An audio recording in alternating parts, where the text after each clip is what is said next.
बांसवाड़ा के मानगढ़ धाम में भील प्रदेश की मांग को लेकर आदिवासी समाज ने हुंकार भरी। बड़ी तादाद में आदिवासी समाज के जो लोग हैं, जनप्रतिनिधि हैं, वह इकट्ठा हुए और एक मंच से फिर से भील प्रदेश की मांग को जो आवाज़ है उनको बुलंद किया। आपको बता दें कि वागड़ इलाके से भील प्रदेश की मांग है वह पिछले कुछ समय से जोरों से उठने लगी है और अब मानगढ़ धाम में जो भील प्रदेश मुक्ति मोर्चा है उनके बैनर तले एक कार्यक्रम आयोजित होता है और उस कार्यक्रम में हज़ारों की तादाद में जो आदिवासी समाज है वह जुड़ते हैं। 4 राज्यों के जो आदिवासी समाज है वह इकट्ठे होते हैं और अपनी आवाज़ को बुलंद करते हैं। देश की जो सरकार हैं उन तक आवाज़ पहुंचाते हैं कि भील प्रदेश की मांग है वह की जा रही है।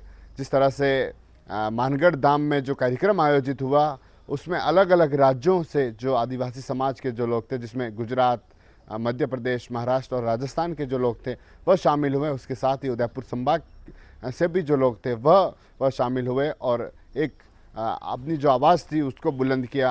पिछले 4 सालों से इस मांग को ज़ोरों से किया जा रहा था और अब फिर से क्योंकि पहले सांकेतिक रूप से जो ब्लॉक स्तर थे, ब्लॉक स्तर पर ज्ञापन दिए गए और उसके बाद फिर से जो मानगढ़ धाम पर एक बड़ा कार्यक्रम आयोजित होता है और वहाँ से आवाज़ उठाई जाती है। वहाँ से जो सांसद राजकुमार रोते उन्होंने जो वहाँ पर जो सभा को संबोधित करते हुए कहा कि जिस तरह से देश में हिंदू राष्ट्र की बात की जा रही है तो फिर जाति के आधार पर क्यों नहीं भील प्रदेश बनाया जा सकता है, भाषा के आधार पर क्यों भील प्रदेश नहीं बनाया जा सकता। इस तरह की मांग थी जो उन्होंने रखी। उन्होंने कहा कि जो बीजेपी के जो नेता हैं जो विरोध कर रहे हैं उन्हें कहना चाहते हैं कि इस तरह की सभा का आयोजन कर ले, इस तरह एक कार्यक्रम करें और देखें कि आपके इस कार्यक्रमों में कितनी भीड़ आती है, कितने लोग जमा होते हैं। जमकर बीजेपी पर निशाने साधे गए और मांग की गई कि जो आदिवासी हैं जो मानगढ़ धाम में भील प्रदेश को लेकर शहीद हुए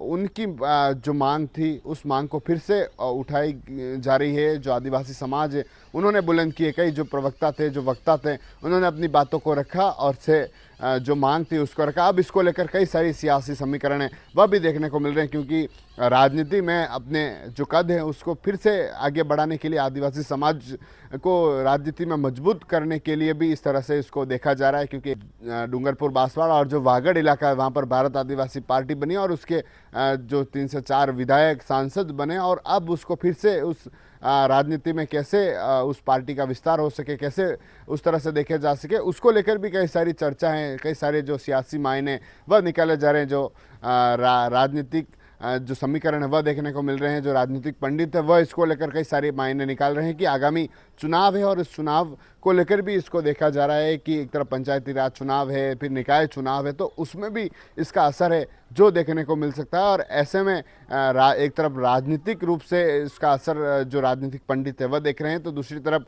जो भील प्रदेश की मांग है वह पुरजोर तरीके से उठने लगी है। जो वक्ता हैं उनका कहना है कि हिंदू राष्ट्र की बात की जा रही है तो फिर धर्म के आधार पर क्यों नहीं, जो जाति के आधार पर क्यों नहीं जो भील प्रदेश है उसको बनाया जाए। और भाषा के आधार पर वो तो मांग कर रहे हैं कि उनकी जो भाषा है, उनकी जो संस्कृति है, संस्कृति के आधार पर जो अलग से जो राज्य है भील प्रदेश उसकी मांग कर रहे हैं। और जो नक्शा राजकुमार रोत द्वारा शेयर किया गया था उसको लेकर भी बात सामने आई, उसको लेकर भी उन्होंने अपनी बात को रखा और अब जो मंच पर जो वक्ता थे उन्होंने अपने विचार थे वह रखे। TV9 के लिए राजेश डांगी।